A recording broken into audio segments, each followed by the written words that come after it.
Good evening, loves. I am Marquessa Keith, your personal and professional development coach, owner of Atkins and Keith Consultants and FitNLadyLike trademark. Welcome to this evening's episode of FitNLadyLike a Boss. This is episode 1, the investment episode, and I have special guest Angel Butler here with us today from Pretty Financial LLC. She is an investment coach, and she is going to talk to us about some investment strategies. So get your notebook, your pen, your paper, your iPad, notepad, whatever you got to get, because you do not want to miss this information that's going to be shared. I had mentioned to you all that I'll be bringing different people on this platform, business owners, and this lady boss is definitely doing her thing in the investment industry. So I do not want to take her thunder. So I'm going to turn it over to Angel to introduce herself, and then we'll go ahead and get started with taking some questions. And feel free to put your comments in there if you have any comments and you have any questions as we're going along. Just make sure you allow StreamYard to be able to advertise your name so that we can take your questions, and make sure you share this out with your audiences that are not a part of the Facebook group so that they can watch it on YouTube. So Angel Butler, baby, it is over to you, Lady Boss. Tell us who you are. Thank you so much for having me. I'm so thankful to be here and excited. Again, my name is Angel Butler. I am the CEO and founder of Pretty Financial LLC. So my main goal is to increase financial literacy and investing acumen in the Black community. So I have a special emphasis of people of color. Although I help any and everyone, my emphasis is for those who for people of color. And one of my main focus of doing that is because right now, statistically, it's showing that by 2053, the Black wealth will be $0. So we want to make sure that we change that narrative. And what does it look like for us to create generational wealth and turn our finances around for those of us who have no idea where to start? That's where I come in. And if there's clients or people that I meet who may kind of already be at a certain level, there are other financial advisors that I can refer them to. So a little bit about me. I'm a graduate from Florida State University with a degree in accounting. So I've always been in the finance field. I've always loved finances and investing. I've always found it fascinating. And then, I would say a couple of years ago, I really started to get serious about my finances. And wanted to increase wealth for me and my son. And my friends and family would always ask me, what do you think about this investment, that investment, or ask me just general financial literacy advice. During the pandemic, I really found my purpose in helping people and really taking my craft seriously. And that's how Pretty Financial was born out of the pandemic. So I kind of feel like something bad, something good bloomed out of that. And it's been definitely uncomfortable. So I think I've heard people say that, you're doing something good in your life when you start to feel uncomfortable. And I feel very uncomfortable, but I feel like this is my purpose and what I want to do. And it's definitely my passion. Absolutely. So that's a lot. And look, somebody already put in the comment, FSU. Okay, on here record. Yes. No, just pray for our football team. But So we're going to go ahead and get into some of these questions. And again, viewers, don't hesitate to drop your questions in the comments. We will take questions from the comments as well. So Angel, tell us, what are some important investment strategies to help new investors get started, or even if they're not new and they've been investing before? What are some of the investment strategies that you can offer to the viewers on how to get started with their current portfolios, or if they don't know how to invest, what are some strategies for a new investor?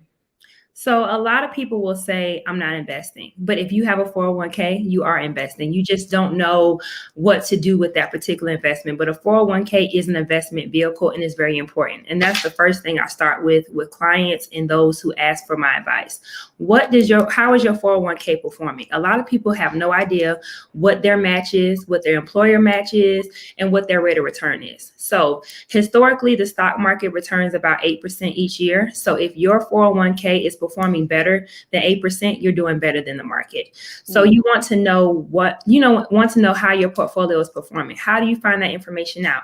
Look at your quarterly statement. You should be able to log into your account and it'll tell you, but your quarterly statement will definitely tell you what your rate of return has been for the past 3 months, and usually YTD, which is year to date. And you want to look at that number. So if that number is less than 8%, and most people, if they aren't doing anything in their account, it's probably less than 8%. It may be going into a government bond fund, or it may be sitting just in the account. So remember that 401k is a vehicle, but you actually have to tell it how to invest your money. Some companies will automatically invest your money into a target fund based on your retirement date. Some companies don't do that. So for example, working for the federal government, the government does not invest your money. They will automatically put your money into the G fund, which is government bonds. It does about 1% a year. Inflation is 2 to 3% a year on average. So you're losing money every year if you don't tell your money where to go into different funds. So I try to give people that example. You want to look at your account, see what it's doing, and then kind of make adjustments from there. So if you don't know what to do, that's when a financial coach like me would come into play, or a financial advisor. Caveat for those who say they have a financial advisor: if your net worth is less than $1 million, you don't need a financial advisor. You can do it on your own. Financial advisors are really wealth managers, and they are more beneficial for those who have millions of dollars that need to be managed. It's not to say that you can't have one, but they're just going to put your money into a mutual fund anyway.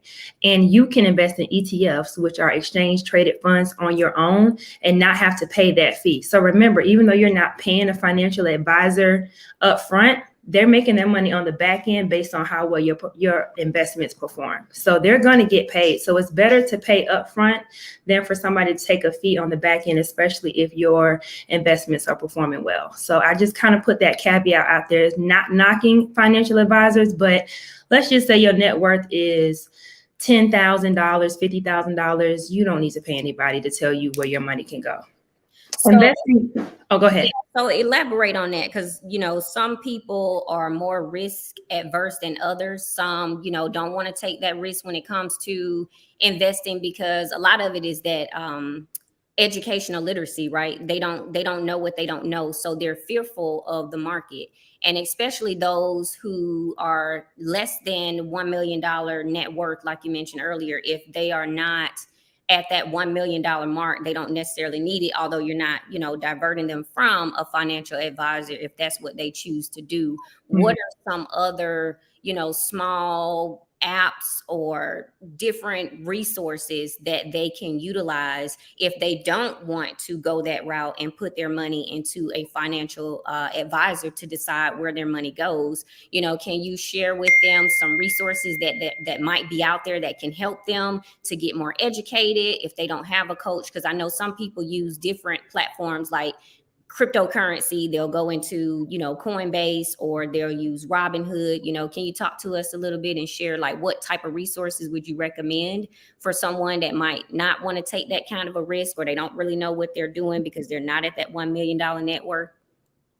I am a huge proponent of ETFs, exchange traded funds. So an exchange traded fund is very similar to a mutual fund. The only difference is ETFs have lower fees, management fees, and they are traded daily as a stock. Mutual funds only are traded once per day.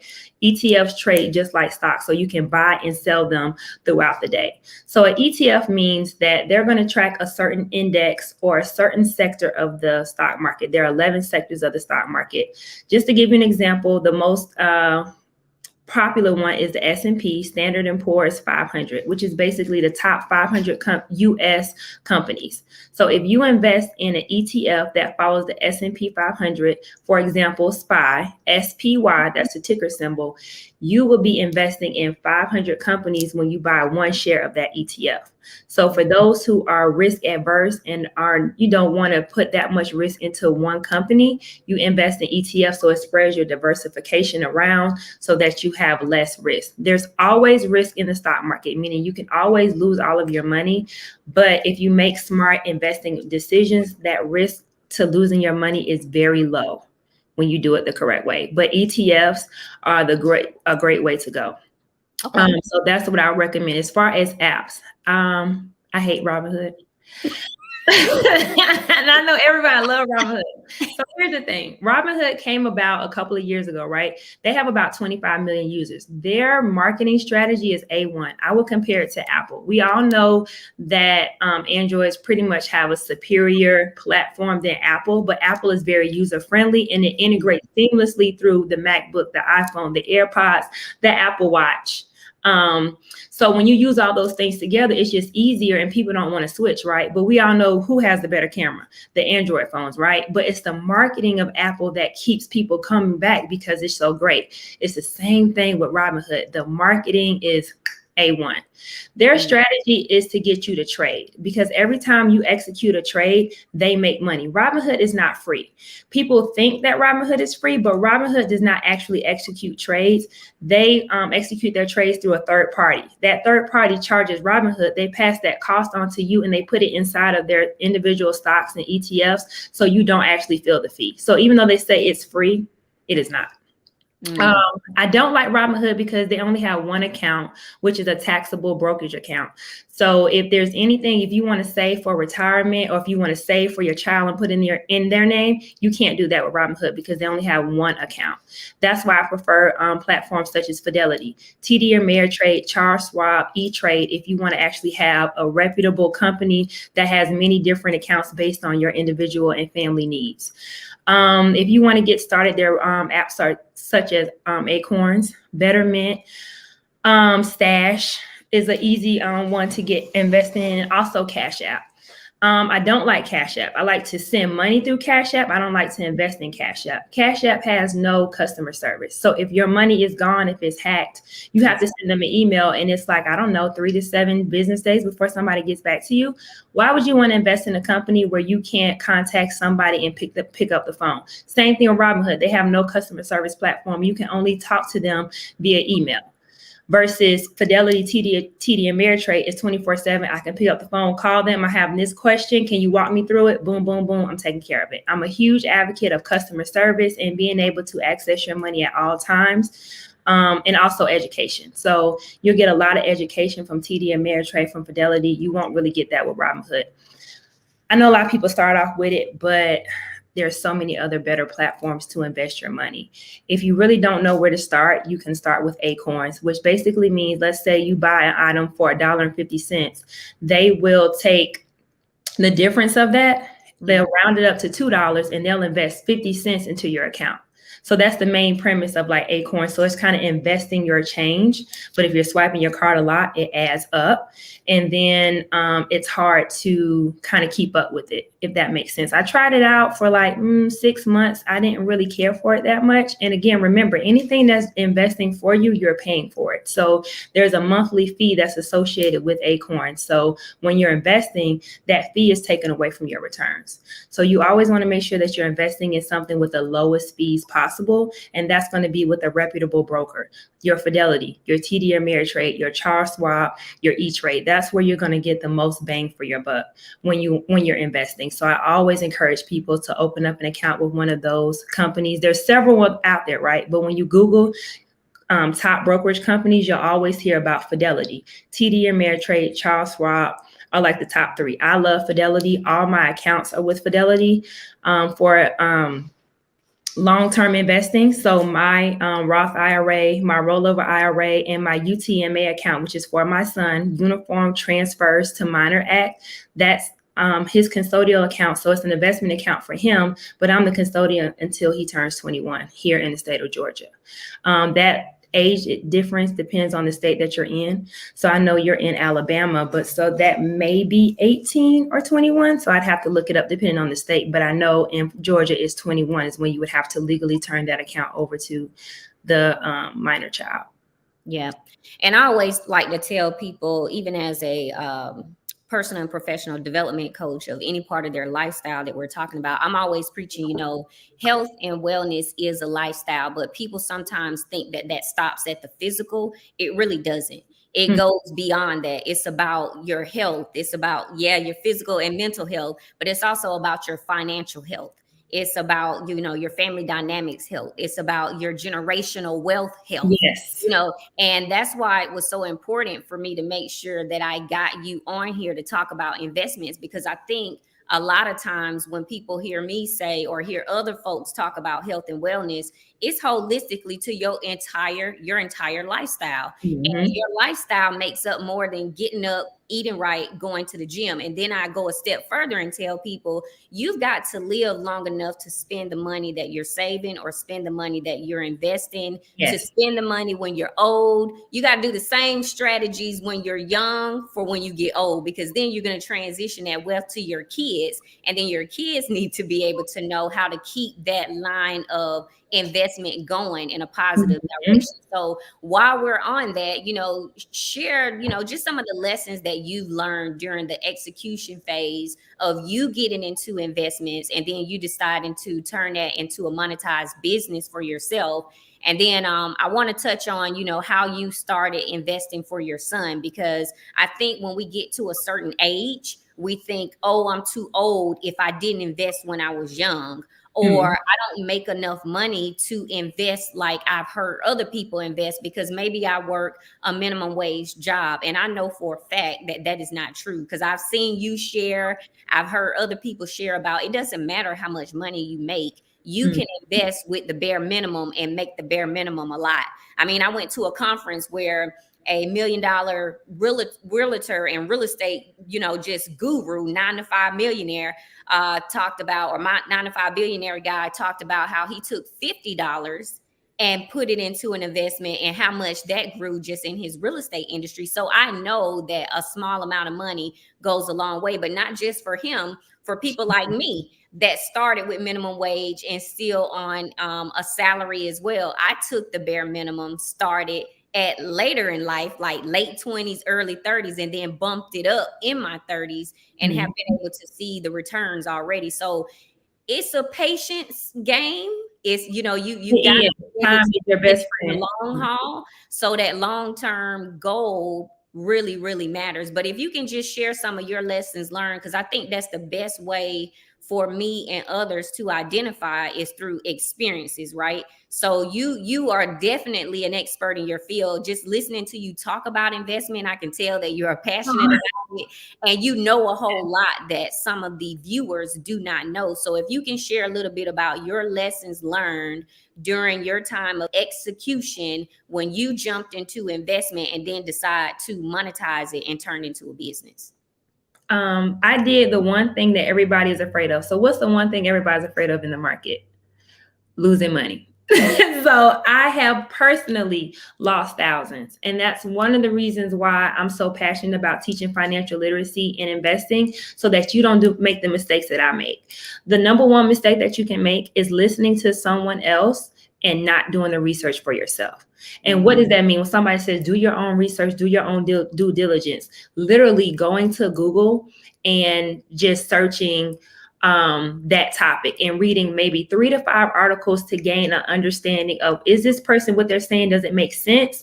Or I'm not really sure of what advice they're giving me. So for example, when I first started, I started trading options. I wasn't even investing. So let me tell you, there's a difference between trading and investing. Trading means that you're literally buying and selling an asset, usually within a year. So you might buy something in January, you sell it in September. That's typically considered trading. Investing is more so you buying and holding for at least 5 years. So there's kind of that gray area between 1 to 5 years, but typically when you're trading, you're not really holding that asset more than a year. And if you're investing, you're typically holding that asset 5, 10, 20 years, or you're holding that asset, never selling it and passing it down to your child or somebody in your family, creating that generational wealth. But that's the number one thing, is don't just take everything for face value. Everything that I tell you, you can go to Google and fact check it. When I tell you to, if I say Google the top investment firms or brokerage, you're going to see Fidelity, TD Ameritrade, Charles Schwab. You're never going to see Robinhood. There's a reason why. If you Google Robinhood, you're going to see a lot of things that are kind of crazy. Like Robinhood is being sued for X, Y, Z, and ABC. They have a couple of lawsuits right now. People don't know that. Why? Because some of the stuff they're doing is janky. So that's one of the things you want to do is fact check. Also, keep it safe, but you want to start with ETF. So, right, remember I talked about the S&P 500. So, one of the resources I love, love, love is Yahoo Finance. It's free. Finance.yahoo.com. When you go on there, you can put in that ticker symbol that I said, SPY, SPY. And when you put that in, if you scroll over, they have several tabs at the top. I need to pull it up just so that I can kind of walk you through that. So when you see those tabs at the top, you'll want to scroll over to the tab that says holdings. And holdings is going to give you the top 10 holdings of that particular ETF. Those are going to be the top 10 companies that they are heavily invested in. And when you do that, it's going to tell you those are the top highest performing companies. So when you want to go and invest individually in a company, look at their top 10 holdings, do some research on them, Google, going on to chats and reading what people are saying, having their conversations. That's why I love Yahoo Finance. They have a summary page that tells you what's going on with that ETF or that stock. They have a conversation tab that kind of lets investors and analysts, they kind of put their own opinions on there. Now, you want to just take that with a grain of salt, right? But it kind of gives you a feel of what the market is saying. How do they feel about that particular company or that ETF? When you go into holdings, it's going to give you the top 10, and it's going to tell you how much of a percentage out of 100 is in that ETF. So for example, with SPY, the number one asset is Apple, and that's 5.9% of that ETF. Out of those 500 companies that are in there, 5% of those shares are Apple. The next is Microsoft at 5.6%. So if you didn't really know where to invest, you're investing in the ETF, the whole piece of the pie, but you can go and relatively assume that Apple, Microsoft, Amazon, Facebook, Google are the top 5. That's letting you know the companies that you may want to do further research to do individual investing in. And I tell people like this: if Apple were to go away and Microsoft, what would the world do? Oh, wow. How would you get your work done without Microsoft? Windows, right? Mm-hmm. How would you, most people, let's say at least 1 out of 2 people have a iPhone, right? What would you do without your iPhone? Wow. So where do you think those companies are going? Nowhere, right? So why would that not be a relatively safe investment? Yes. Right now, for people who are not familiar, Apple is working on their own version of electric vehicle. It's supposed to be, the prototype will be released next year, supposedly, and they want to go into production in the next 3 to 4 years. So right now, Apple stock is about $140. If you think they're able to put out an electric vehicle that is, is able, that's drivable and it's safe, what do you think their stock's going to do? Right now, I tell people Apple's on sale. That's one of my main. So when people say what to invest in, I always say Apple and Microsoft. And not to be cheesy, but where would we be if those 2 companies went under right now and went bankrupt? Mm-hmm. So those are the things you want to think about when you want to invest. Thinking about Target. Target is huge right now. They just did a partnership with Ulta. So 100 stores nationwide. They have a mini Ulta actually inside the store. They just did another partnership with Disney where they're going to have Disney pop-ups within their store as well. So just think about those type of things. When you're thinking about investing in a company, what is that company doing? What do you think they're going to be in the next 5 to 10 years? So let's just talk about the elephant in the room, AMC and GameStop. Do you think the movies are going to be around in the next 10 years? They're going to be around in the next 5 years. Who's going to the movies? Or who's clicking the remote on their TV and paying to watch the movie? Yeah. Pandemic. So where's AMC going to go? Where are you? Why would you invest in that? GameStop. My son has a PlayStation 5. He has not been to GameStop, oh man, maybe like 2 or 3 years. He buys everything directly on the PlayStation console. What do we need GameStop for? Unless they're able to reinvent themselves, they're going to end up like Blockbuster and Kodak. Where's Kodak Films now? Where's Blockbuster? So if they're not able to reinvent themselves, if you can't see where this company is going in 5 years and 10 years, it's probably not a good investment. So that's what I say. Investing is easy because just think about the things that you use, the places that you shop every day. Yeah. If Amazon were to go bankrupt, what would people do? Yeah. It's definitely a consumer's market, I think. And that was a key point that you touched on, is not forgetting about investing in the things we use every day. Quality. The question that you had them ponder, that you're asking of, what would you do without your iPhone? There's a large population of the world that owns an iPhone. And every time you turn around, we got this thing in our hand because our life pretty much is in here, whether we're socializing or we're doing business. So it's the same way with investments. And that's the way I was taught and educated as well about, when I was an amateur, still kind of an amateur, but asking like, hey, what do I invest in? Like you're saying, invest, and it's going to help me, or trade. Where do I go to do this? What do you use? So that was like key that you touched on that tonight, because that's exactly, they broke it down for me, even to coffee, because I would be in Starbucks like all the time, gas, oil, all the stuff, the essentials that we need. We don't think about them in the form of stock. And now, you just brought up Starbucks. Starbucks pays a dividend. So a dividend means if you hold one share of a company, that company is going to pay you a small percentage for holding that share. So if you have enough shares of Starbucks, that dividend that they pay quarterly can pay for your coffee. So think about it. When people say my money makes money for me, that's kind of what they're saying. Or they own enough Nike shares that the dividends will pay for the shoes. So you're getting the shoes, but then they're actually paying you for the shoes. And then you're still getting the growth from the stock going up. So Starbucks, Target, Nike, Lowe's, Home Depot, all of these companies have hit all-time highs in 2021. So had you invested in these companies in January, you would have hit all-time highs by now, and you would have had massive, well, I won't say massive gains, but you would have had pretty good gains in your portfolio. Remember, the goal of investing is to hold at least 5 years, but ideally we're looking at the 10 to 20 year mark, or to pass that down to generations. And generations does not have to be children. If you don't have any children, it can be your niece, your nephew, or somebody else in your family, or it could be a really close friend, to pass that generation, that wealth down to somebody to keep it going. So don't feel like if you don't have children that you still can't invest long term and have somebody to pass it down. So I'm sure it's somebody you can bless that money with. Yeah. So with the EFTs, the trading, either doing it on your own if you're under $1 million net worth, or if you at that amount or above that amount, going to a financial advisor. Can you share just either from your own personal experience or just having knowledge and background about this next question, about a person being able to really make their own living, sit right at home and make their money from trading, the stock market, and investing? Like, I hear people talk about it. I hear people say it, even though I'm not one of those individuals. I know that it is possible. But if someone has gotten to a healthy point in their trading and investment portfolios, and they're like, hey, I'm probably at a point now where I can either retire myself from my 9 to 5, or if I don't have a 9 to 5, but I've done well with my investment, how do I now get paid out of that? Because I know a couple of people that are living off of their investments now because they did well with it. But what are some of the strategies for a newbie that wants to get to that point, or mature to that point where they're like, okay, maybe I can start living off of my investment? Can you provide some strategies and tips of how we do that?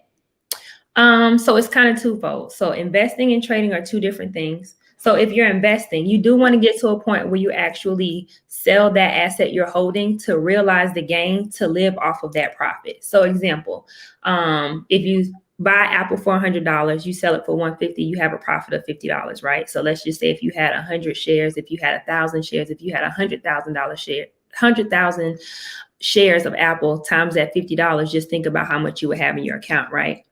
So what I ask people, if you can live off of your investments, you got to work backwards. How long can you live off of that investment? So I had a client who had under $100,000. Let's say your annual expenses, you have a salary of $50,000, right? So you're used to living off $50,000 a year. You have 2 years of retirement. So sometimes you have to break it down that way for people to understand. So yes, you may have, you might think you have a large sum of money, but how much do you need to live off of each year, and times that amount by how much you have, and that'll actually put into perspective, do I have enough saved? I would say the goal for everybody should be $1 million. If you have $1 million in the bank, that means you can invest in one ETF. So let's just say SPY. The average return of SPY is about 15%. So if you're getting 15% returns every year, that means you have $150,000 you can live off of every year, live off the interest, and you still have that principal $1 million that rolls over to the next year. So that's how you keep that wealth going, because you're living off the interest, but the principal, you're never spending the principal. But how do you get to $1,000? How do you get to that $1 million? That's the question. You kind of have to do reverse engineering to get there. Can I get to $1 million investing $1,000 a month for 10 years? No. 20 years? No. 30 years? No. You would need to be investing thousands per month to hit that mark, depending on what that number is. But so that's the conversation I have with some of my clients. And it's like a big eye opener, like, wow, I'm not investing enough. I'm telling you right now, if you're investing $500 a month, if you're investing $1,000 a month, it's not going to get you to $1 million unless you're doing it over like 40 years. But if you're trying to get to $1 million in 10 years, you have to be much more aggressive and you have to be realistic with your goals. So whatever that goal is in your mind, take that number and work backwards. How much do you need to invest to get there? So you can easily do that with an investment calculator. So like on my social media page, I have a link in there where you can click on the investment calculator, and I walk through that with my clients so they can see, what do I really need to invest? So if I need $2,000 to invest, do I have the $2,000 to invest after my bills are paid? Or do I need to get a second job? Do I need to reduce my expenses? Or do I need to be more realistic with my goals? And instead of $1 million, maybe it's $500,000, maybe it's $750,000. Those are the conversations that I have with my clients, because people don't realize they have this number in their head, right? How are you going to get there? And what is it going to take for you to get there? That's like 30 years of investing. For people to be, those who, like you said, the 9-to-5 millionaires, they're investing for 30 to 40 years with that set amount of money, but it's not $500. Mm-hmm. It's not going to get you there. It can get you somewhere, but it may not get you to where you think you want to go. Trading is totally different. So with trading, you hear a lot of people that say, oh, I made $100,000 from AMC. I made $100,000 from GameStop. Those people are buying and selling relatively quickly. Most of the times when you hear people say they're making a lot of money in trading, they're trading options. It's a little more complex than just buying and selling a stock. So essentially, one option contract controls 100 shares of a company. So if I buy one option contract of Apple, I'm controlling 100 shares of Apple within that contract. And I'm saying Apple's at $100 right now, right? If I buy an option contract for $110, I'm saying that stock is going to rise to $110 by next month. And that contract may cost me, just for simplicity's sake, $100. If Apple does get to that $110, I will make $150 on that contract. So I've just made $50, if that makes sense. So that's kind of the basis of options. And that's really where you make your money. It's not buying and selling stocks. It's buying and selling options, where most people are making their money, because option contracts are cheaper than the actual stock. So like if Apple was $100 and you needed to buy 100 shares to control, that's a lot more money versus the actual option contract itself. I hope I'm not confusing people. Options are a lot more complex. So when people say they want to trade, you need to purchase a reputable course.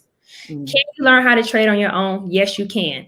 But you will take up a lot more time and you will lose a lot of money before you learn how to really do it from somebody who knows what they're doing. I don't teach trading. I teach investing. However, I have taken trading courses. So even though I trade, I don't particularly teach that yet, because I haven't gotten to a point where I feel comfortable enough to teach it. And you need a lot of patience. For those who want to trade, you need to have the time to do it. I work from home. My job is low stress, low workload. So I'm able to I'm able to spend the time to look at the charts all day and do that. If you don't have the time to trade during the day, you can be a swing trader, which means you can buy and sell over a longer period of time instead of day trading, which is buying and selling within the same day. But you still need to purchase a reputable course in order to do that. Those courses are going to cost money. Remember, quality, you get what you pay for. So if you pay $100 for a course, it's probably going to be high level, and it's not going to really teach you the details you need to know to be a successful trader. Successful trading programs are usually a couple $1,000s. There's a Black lady on Instagram. Her name is Terry Ujima. Her course is $5,000. The course that I paid for, Trade Your 9 to 5 by Tila Holcomb, it was $2,000. $1,700 if you buy it up front, or you break it down into 4 payments of $500, makes it $2,000. I say that to say, if you're really serious about trading, it's going to cost money for a reputable program, because the program is, I would say 3 to 6 months long. There's a community. We have homework. You have study hall sessions. There's a lot that goes into trading. Can you do it? Yes. But do you have the time, the patience, and the initial money to pay for it? And those are the questions I ask people when they say they want to trade. So the first thing I say was, how much time do you have to dedicate to it? I spend hours per week looking at charts and indicators and putting the time and working. If you know you don't have that time or you're not that dedicated, do not waste your money. Just stick to investing. Yeah. And I think that comes up all the time when you mention what it took money wise for you to invest in yourself, because Yes. I think whether you are investing in your own knowledge to get coached or you're the one coaching, it's still an investment. And although everybody doesn't need, these particular services, because some people just, they got all the smarts and they know everything, and that is fine. I'm not knocking anybody that knows that. But some people, they have to understand that it is an investment in yourself to continue to educate yourself about your way of life and how you want your lifestyle to be and how you want your kids and the rest of your generation lifestyle to be. It is an investment. It's just like, being in business, the whole saying and phrase where it take money to make money. It takes investing in yourself to get better, to sharpen your skills, iron sharpen iron. So, that's one of the reasons why I became such an amazing coach, not to toot my own horn, is because I invested in my skill. I invested in my knowledge, and I was not going to be apprehensive or shy away from investing in myself, because I know how much I gain, that it can help other people, because everybody's financial situation is different. Right. But if I can be poured into, make my coaching strategies affordable to pour into other people, then that's how I reach out and help my network, help my community,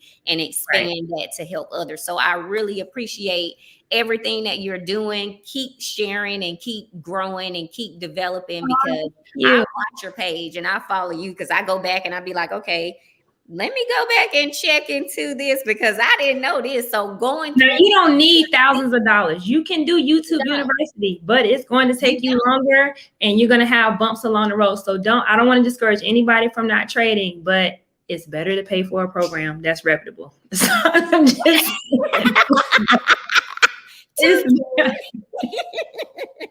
but if you want to go to free rock, some people, I don't have to pay nobody. I understand. You don't have to pay nobody. You get Google and YouTube will tell you what you need to know, but it's going to be rough. Yes.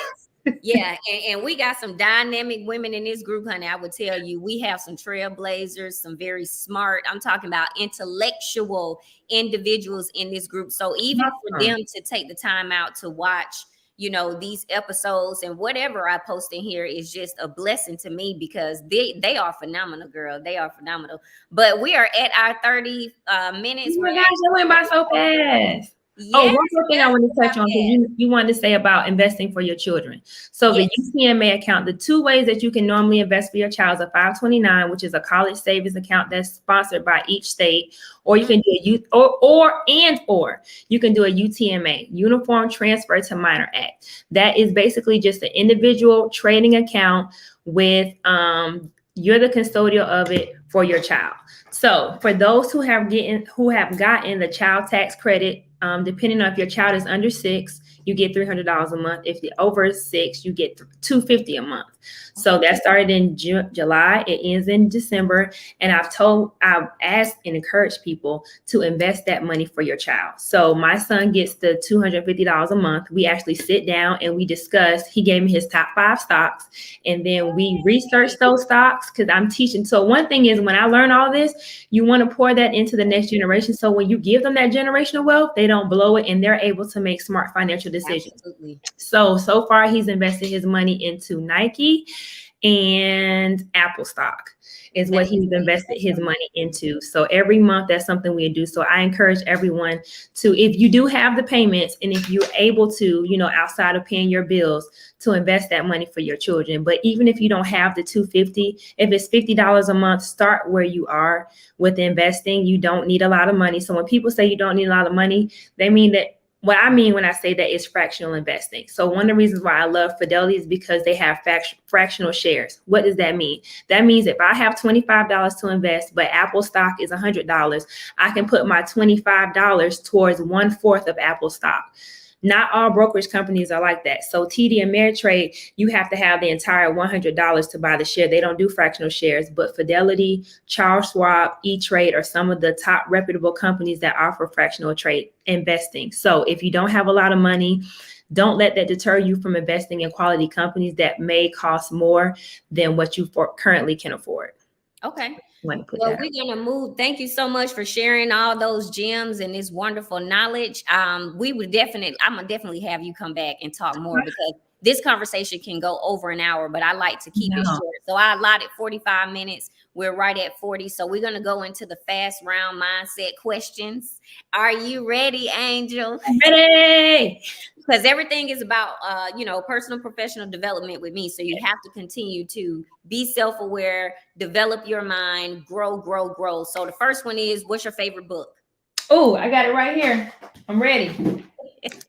I Will Teach You to Be Rich. Listen, if you don't know anything else, if you don't know what to invest, you don't know where to get started, this is my holy grail, okay? My holy grail. I love Ramit Sethi. He's on Instagram as @Ramit. He's thebomb.com. This book is amazing. Awesome sauce. I Will Teach You to Be Rich. Okay. Yes. Favorite self-care activity? What's your favorite? Oh, a massage. And I need one right now. I love it. A massage and a facial. You get a massage and a facial, you just feel like, okay. So, and in starting your business or any life endeavor, how many times were you told no? I want to say not a lot. Every time I tell my friends or family my dreams, they're like, go for it. You can do it. So I know a lot of people they say no, but I just no. Okay. I've just been around a lot of encouraging people. Okay. And next question. Do you have a business mentor or coach? Yes. So I have a lot. Actually, it's not financial, actually. My business, I just say one of my mentors right now is one of my friends I went to school with. Her name is Courtney Curry, and she has an influencer lounge where she teaches people how to be social media influencers and how to monetize your brand on social media. And I love her. Just a quick blurb. She started 3 years ago blogging. She just quit her 6-figure corporate job this year to do influencing full time, and she has increased her income 3 times her salary. So just posting on Instagram. So when you see people with sponsor posts like, hey, I'm selling this Starbucks coffee, they could be getting paid like $5,000 for that post. I'm not making this up, y'all. It's money out there. It's plenty of ways to get it besides just investing and trading. So plug. Next to last question before we close this segment and episode out is, what is the most rewarding aspect of your business right now? What's the most rewarding aspect of your business? Helping people and teaching my son financial literacy. So it's not about him having a lot of money, because if I pass down $1 million and he doesn't know what to do with it, it was all for nothing. So when I'm able to see the actual returns and the fruits of my labor, that's what makes it all worth it. Like, hey, Angel, I invested in this and this is what happened. So yeah, I don't have those huge stories now because Pretty Financial was just created in 2021. However, I already see certain things, little things that I've helped my friends with, and they all been so grateful for it. My son is not that appreciative. He's only 13. He doesn't understand, but he'll learn. Well, lady bosses and ladies, that is your health and wellness lifestyle fast round mindset questions. You heard it here from Angel Butler. I absolutely love this. Thank you so much. I love this platform. I love what you're doing. Definitely gonna be back whenever you have me, and I need to have you on my platform so that we can do this. I want to talk more about the health and wellness part and be more holistic. I just love you. So I'm just glad that God put it in for me and you to meet the way that we did overseas. You see how things just come full circle? It come full circle. I absolutely love this. So I'm just glad I'm able to meet. Before I let you go, you do have to tell our viewers if they want to contact you, reach you, learn more about what you shared tonight, how can they contact you? What's your social media handles and email? How can they reach you? Yes. So if you want to reach out to me, I'm on Instagram, Pretty Financial. That is just one word, PRETTY Financial, FINA. FitNCIAL. So you can put that down there in the comments. Pretty Financial. The website is launching very soon. I'm so excited about my first ebook that I'm launching, Top ETF and Stock Playbook. So for those who are interested in what to invest in, what do I like, I have created an ebook to help guide people with that investing. So that will be out in the next couple of weeks. So I'm super excited about that. So you can definitely follow me on Instagram to see that. I have a link on Instagram where you can book financial consultations with me. So if you're interested in wanting to know more, if you want to work with me on a monthly basis, I have different options on there for you to choose from. And even if you're not ready to do that, there's so much information on my Instagram and my Facebook page. My Facebook is Angel Denise, and also Pretty Financial is on Facebook. So many ways to contact me. Any questions, comments, or concerns. And yes, my email, prettyfinancial1@gmail.com, because somebody already took Pretty Financial. Can you believe it? The domain is open, right? So www.prettyfinancial.com is open, but somebody took Pretty Financial on Gmail. I was like, the nerve. Absolutely. Well, it was great. Make sure you all take that email down. Find Angel at Pretty Financial on Instagram, and you can click her link in her bio to book a consultation with her. If you want to know more, you want to be coached before you go to a financial advisor, make sure you take advantage of her knowledge. She actually, if you were, in case you weren't, hopefully you all were paying attention. She's very knowledgeable about investing. Well, at least shoot me a DM. I answer those as well. So if you just have a quick question or you want to know more, send me a DM. So I'm available. Absolutely. Well, until next time, this was the Fit In Lady Like a Boss, episode 1, the investment episode. Thank you again, and have a great evening. That is all for tonight, loves. Happy hump day. We'll see you next time. All right. Bye. Thank you for having me.